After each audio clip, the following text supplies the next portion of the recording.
Welcome to the Reimagining Ourselves podcast, where we spend time dreaming of what we could heal and what we could become. I'm Cassandra. I'm a life coach and therapist, and I come to you with a decade of experience working in the mental health field and a lifetime of experience learning how to process and grow from pain and trauma.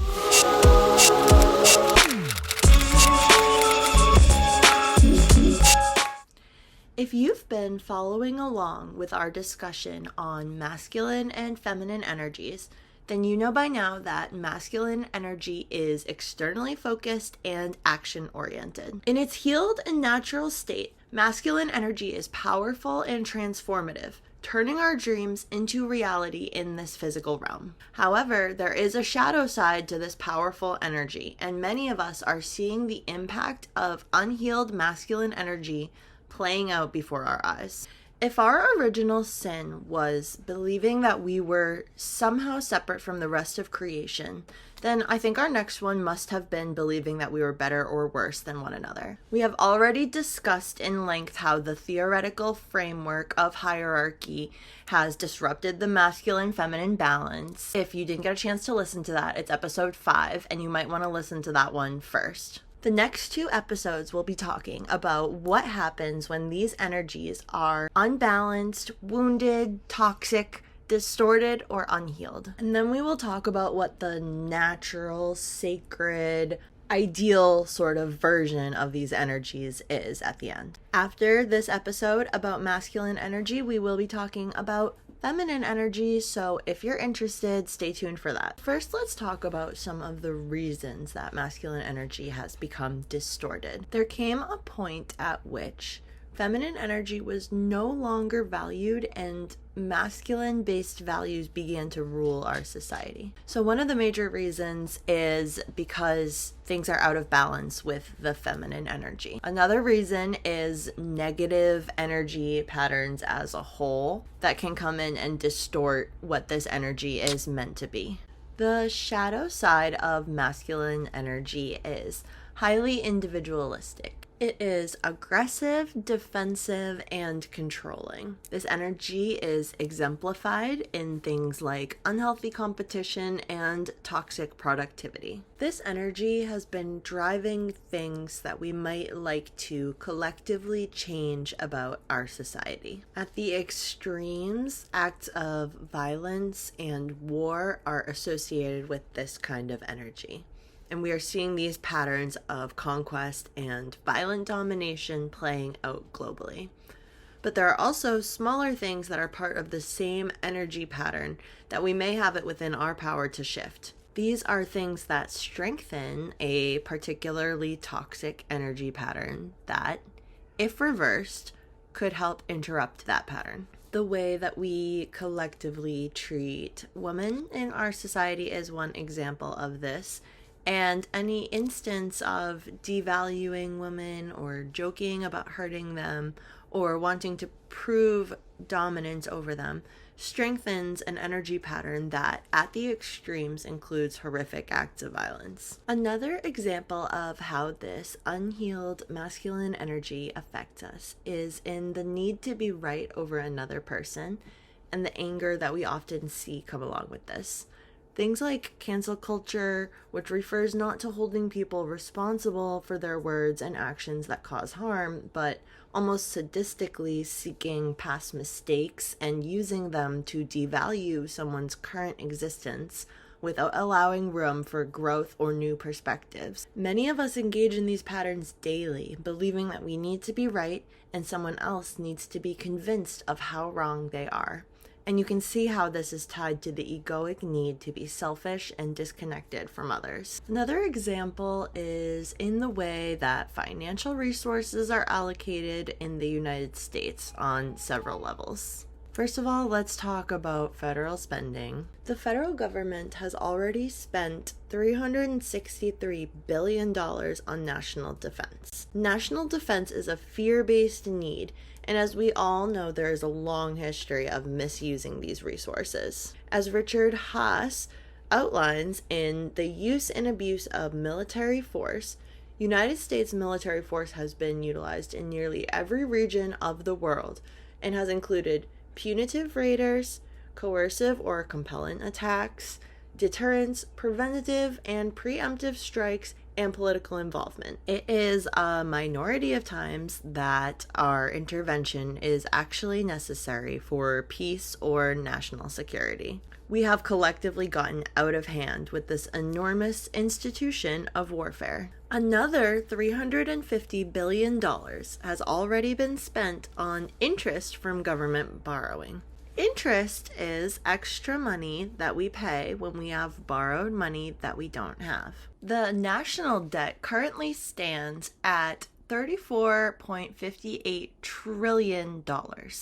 How do we have so much debt and continue to spend so much on unnecessary things like extremely profit-driven healthcare systems and political warfare? Why are we sending money to Israel to fund the war? Our national debt has exploded in recent years. It more than tripled from 2003 to 2023. There is no doubt in my mind, given the breakdown of this budget, that this cost to U.S. taxpayers is directly related to the strength of the toxic energy that encourages our politicians to make selfish, aggressive, and fear-based choices. Individuals and families playing games with money is also directly related to this kind of energy that I'm talking about. The unhealthy competition and comparison of needing to feel better, richer, and more powerful than your fellow human is an illness of the spirit.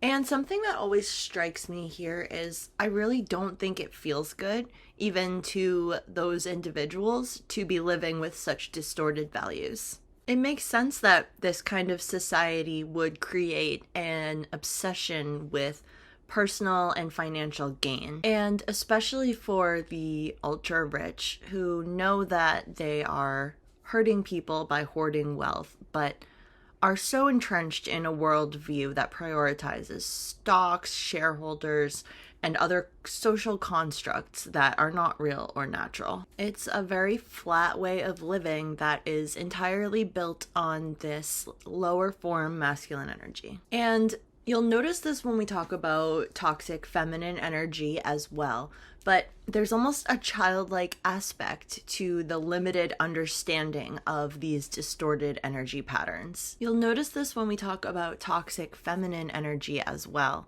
but individuals high in these distorted energies have an almost childlike way of seeing the world. For example, I just found out that there is literally a Forbes page called Today's Winners and Losers that just highlights the ultra competitive nature of that world, which is devoid of that necessary balance of feminine heart-based wisdom. If feminine energy had been valued for the important perspective that it provides, it would have been impossible for us to get to this point, because it is just unthinkable that we would let children be fed water with lead in it, or entire ecosystems become destroyed, while these rich people...